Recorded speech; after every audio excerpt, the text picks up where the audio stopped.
Após 4 anos da aprovação do novo Marco Legal do Saneamento Básico, apenas 3% da população de Goiás mora em municípios com contratos irregulares de prestação de serviços básicos. Uma das principais características da nova lei é a capacidade econômico-financeira das concessões de saneamento para cumprir as obrigações e metas de serviços. Segundo o estudo Avanços do Novo Marco Legal do Saneamento Básico no Brasil, de 2024, do Instituto Trata Brasil, 8% da população goiana reside em municípios que estão isentos de apresentar a documentação e 89% em cidades que estão regulares. Para efeitos de comparação, os municípios em situação regular investiram, em média, quase R$ 90 a mais por habitante em serviços de água e esgoto, um investimento mais de 2 vezes maior do que nos municípios com contratos irregulares. A presidente do Trata Brasil, Luana Preto, faz uma análise do cenário nacional. No cenário dos mais de 5.500 municípios do Brasil, nós ainda temos 579 municípios que não conseguiram comprovar a capacidade econômico-financeira para universalizar o acesso ao saneamento, ou sequer apresentaram documentação para isso. Então, as mais de 10 milhões de pessoas que residem nesses municípios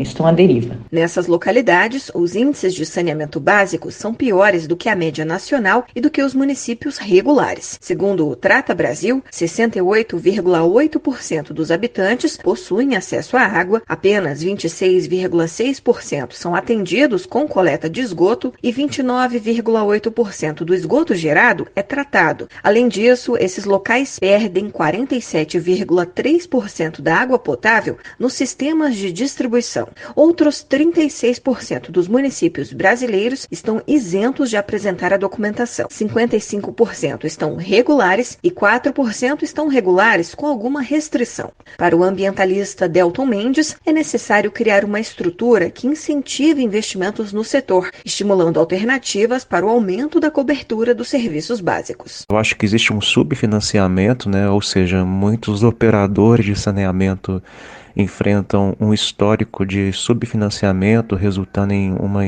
infraestrutura insuficiente, com muita defasagem também técnica, inclusive com falta de investimento consistente ao longo de muito tempo, dos anos, o que compromete, claro, aí a capacidade de expansão e melhoria nos serviços de saneamento básico. As principais metas do novo Marco Legal do Saneamento Básico são que todas as localidades brasileiras devem atender a 99% da população com abastecimento de água e 90% com esgotamento sanitário até 2033. Reportagem Paloma Custódio.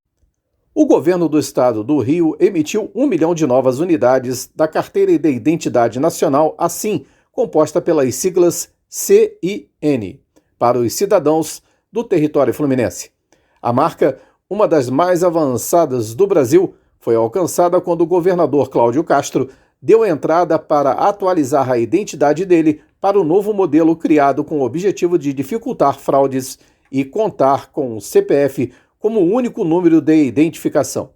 Disponível desde janeiro do ano passado para a emissão escalonada à população fluminense, a primeira via da SIM é isenta do pagamento de taxas ou DUDA e só será obrigatória a partir de 2032. Novo contemplado com a identificação, Cláudio Castro afirmou que o avanço da nova identificação no Rio é mais um passo importante para um estado ainda mais digitalizado e seguro. Para emitir a SIM, o cidadão tem que levar a certidão de nascimento ou casamento e o número de inscrição no CPF em um posto do Detran. Quem não tiver CPF pode tirar o documento pelo site da Receita Federal ou em unidades conveniadas com o Banco do Brasil, Caixa Econômica Federal, Correios e cartórios de registro civil. A partir de 2032, a nova carteira será obrigatória em todo o território nacional. Da Global Serviços Comerciais, Gilvan Costa.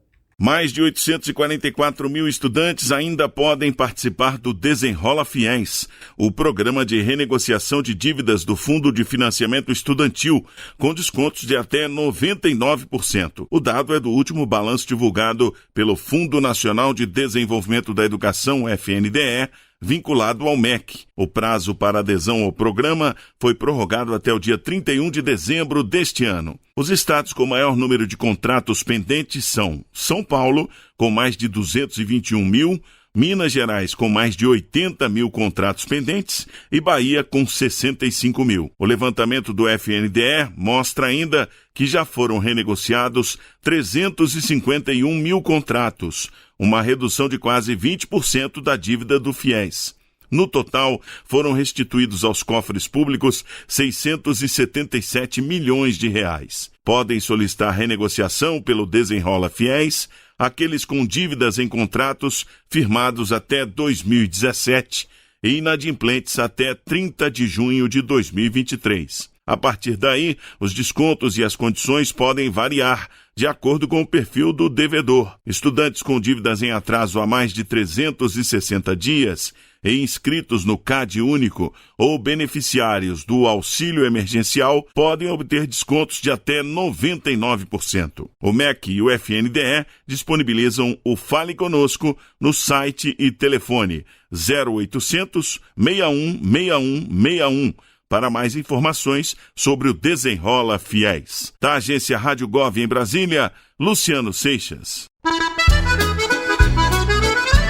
Reúna os amigos e a família e vá ao Bona Pizza. O funcionamento é de segunda a segunda até às 10 da noite. Localizado na praça de alimentação do Friburgo Shopping, o Bona Pizza oferece pizzas doces e salgadas, lanches rápidos, sucos e refrigerantes. Bona Pizza do Shopping da Praça. Telefone com WhatsApp 2523 3025. 2523 3025. Os esforços e atenções estão voltados para os domicílios eleitorais. Com as eleições municipais batendo a porta, 65 parlamentares, entre deputados federais e senadores, que disputam cargos de prefeito, vice e vereador, se dividem entre o trabalho no Congresso e suas cidades base, em busca de votos. Enquanto isso, em Brasília, pautas importantes vão sendo deixadas para depois, como é o caso da regulamentação da reforma tributária. Eduardo Green, cientista político, diz que, pelo dado histórico do Brasil, é improvável que pautas relevantes sejam abordadas. Do ponto de vista do governo, a reforma tributária, que sequer começou a ser discutida. Eu acho muito difícil que até 12 de setembro Câmara e Senado consigam resolver um emaranhado de questões que envolvem a reforma tributária, quantidade de isenções, setores que estão pedindo para reduzir imposto.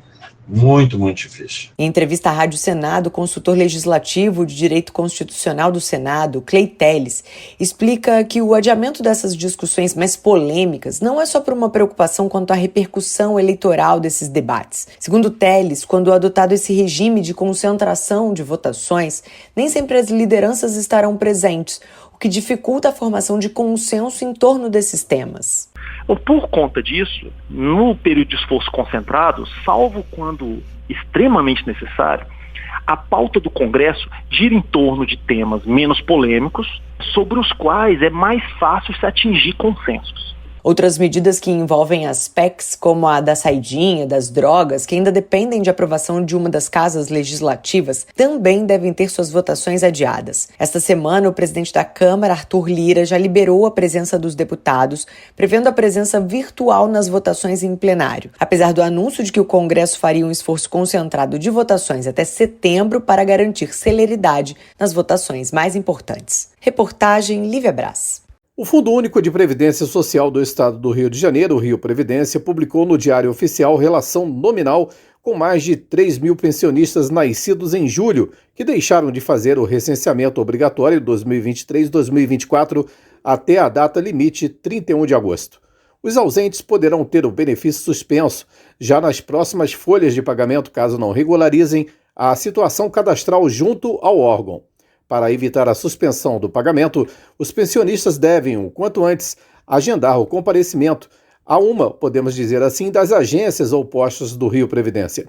A marcação pode ser feita pelo site ou pelo telefone da agência. Feito o agendamento, o pensionista deve comparecer na data, hora e local definidos, com os documentos de identidade, o CPF, o título eleitoral e um comprovante de residência recente.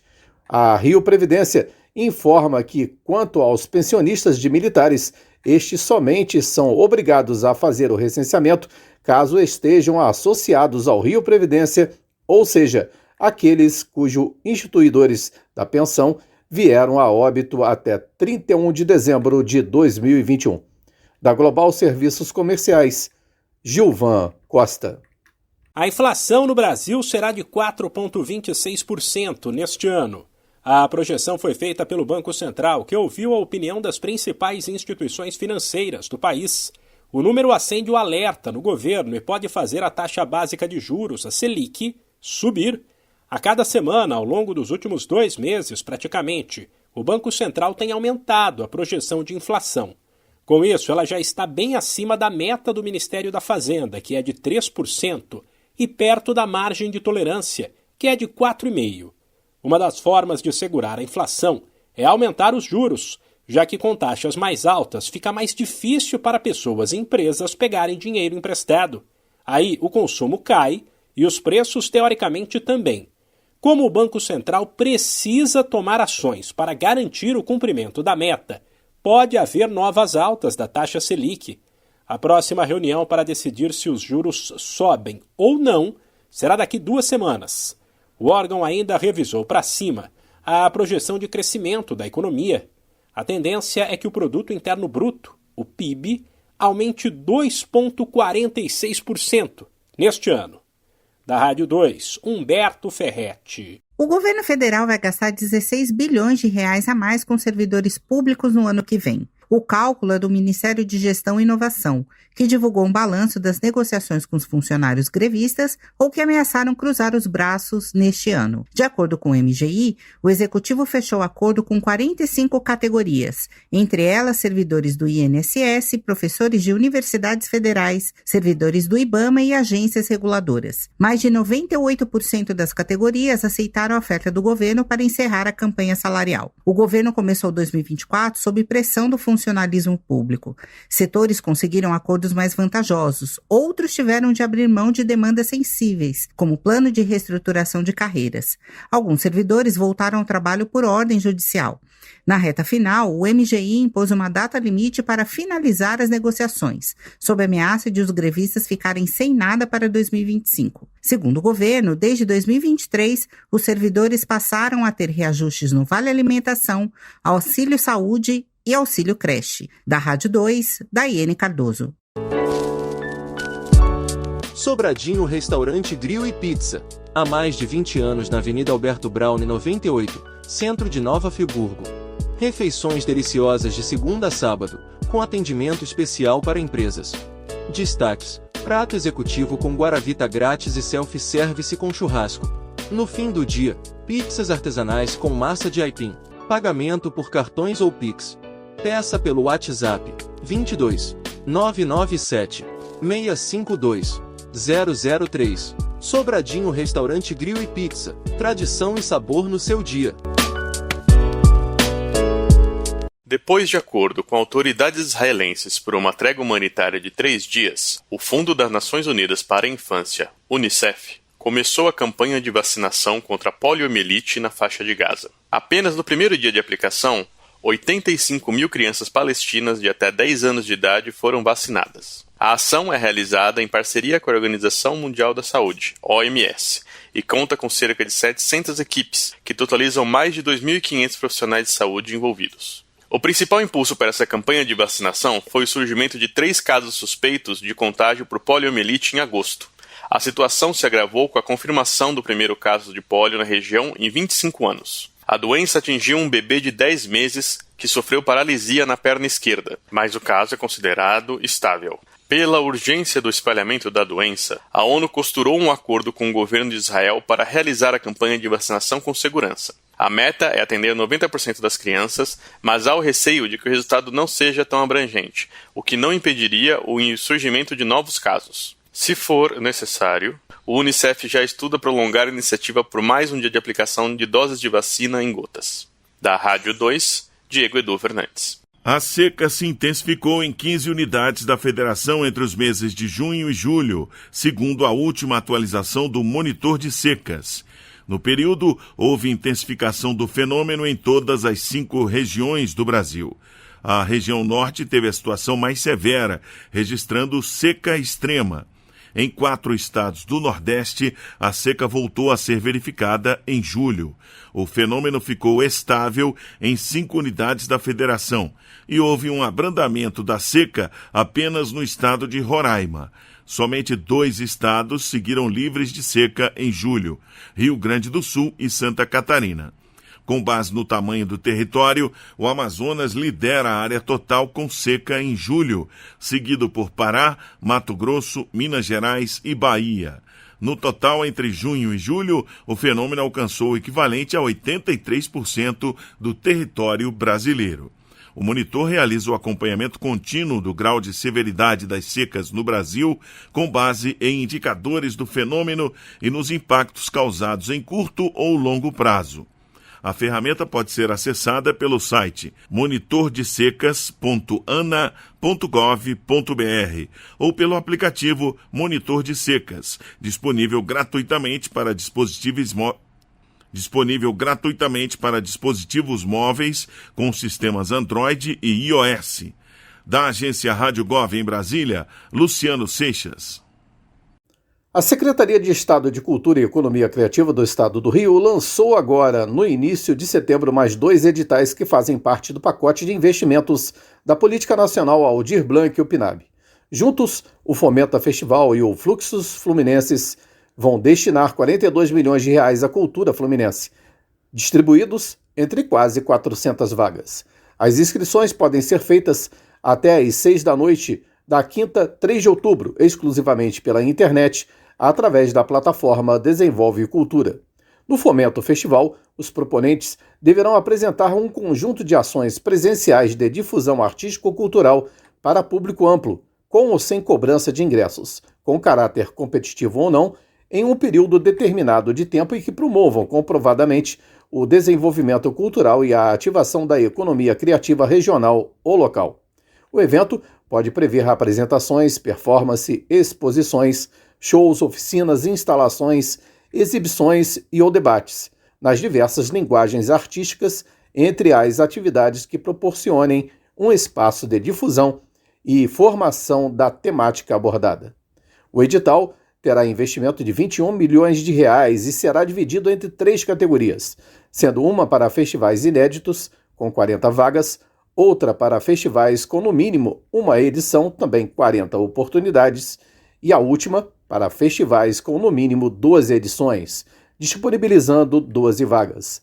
Já o Fluxos Fluminenses será uma chamada pública de caráter mais amplo e vai aceitar propostas culturais de formação, capacitação, produção ou circulação de diferentes segmentos artísticos, também com um fomento de 21 milhões de reais no total, dividido entre 3 categorias: formação e capacitação com 60 vagas, ações de produção com 120 oportunidades e ações de circulação, que vai contemplar outros 120 proponentes. Os 2 editais estão voltados para pessoas jurídicas ou microempreendedores individuais, os MEIs, com natureza e finalidades culturais explicitadas nos atos constitutivos, constituída sob as leis brasileiras estabelecidas no Estado do Rio. Outras informações no portal da Secretaria de Cultura e da Global Serviços Comerciais. Gilvan Costa. 6 anos atrás, em setembro de 2018, um incêndio atingiu o Museu Nacional, no Rio de Janeiro. e destruiu 80% do acervo de 20 milhões de itens. Segundo a Polícia Federal, as chamas se iniciaram em um aparelho de ar-condicionado. Desde então, esforços de reconstrução têm sido empregados, com metade do prédio já restaurado. No entanto, a instituição não tem toda a verba garantida para concluir a reconstrução, que tem um orçamento total de cerca de R$500 milhão. Nesta fase, o Museu Nacional precisa levantar 50 milhões de reais até novembro e mais 45 milhões de reais até fevereiro de 2025. Para isso, solicita que pessoas físicas e empresas façam contribuições. O projeto de reconstrução é abrigado pela Lei Rouanet. Portanto, as doações podem ser abatidas do imposto de renda a ser pago pelas pessoas ou empresas que contribuírem. Com esses aportes, a expectativa é que o cronograma de entrega seja mantido. O plano é reabrir o Bloco 1 para visitações em abril de 2026. A conclusão do projeto de reconstrução está prevista para 2028. As obras são bancadas por recursos públicos e oriundos da iniciativa privada. Enquanto o Museu Nacional é recuperado, outras iniciativas acontecem. No final de agosto, foi inaugurada uma área vizinha ao prédio principal para receber alunos de escolas para atividades pedagógicas. No dia 1º de setembro, ocorreu o Festival Museu Nacional Vive, com diversas atividades gratuitas na área verde da Quinta da Boa Vista. Da Rádio 2, Diego Edu Fernandes. Essa é a hora, não tem tempo a perder. Com os cursos de conclusão acelerada da Faculdade UniBF, agora vai. Graduação a partir de 1 ano e meio e pós-graduação a partir de 4 meses. São mais de 1.200 cursos de ensino à distância, para dar a virada que a sua carreira precisa. E o melhor, parcelas que cabem no seu bolso. UniBF é para quem não tem tempo a perder. Acelera, agora vai. Informação UniBF 22 99951 0907.